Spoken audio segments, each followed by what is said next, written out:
We're here today to talk about the problem in the capital markets, the turmoil on Wall Street, and that the root cause of these problems is the high foreclosure rate in this country and also here in Michigan.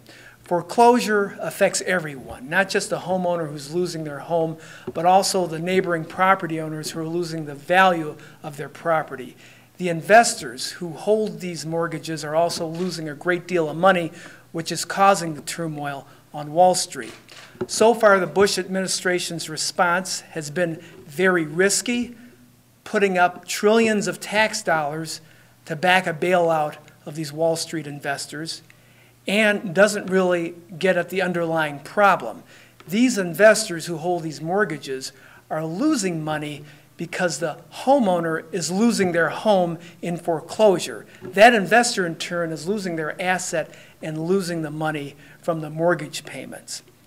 By placing a temporary freeze on mortgage foreclosures in Michigan, having a judge supervise this, giving the homeowner a break for up to 24 months, that will help stabilize property values here in this state, but it'll also help ensure that we don't have to put tax dollars at risk to bail out an investor, because that investor will still have its asset in that home and will still be receiving money in a mortgage payment.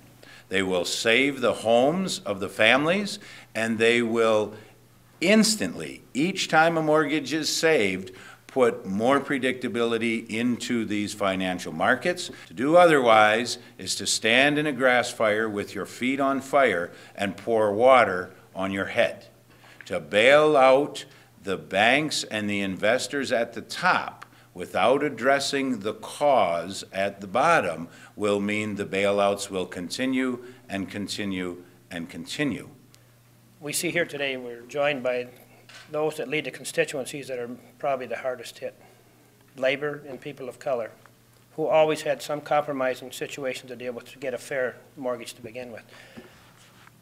My biggest angst today with what is happening in Washington is that there was much more concern and consideration given to Freddie and Fannie than the folks in my small towns that I represent, and actually across the state of Michigan.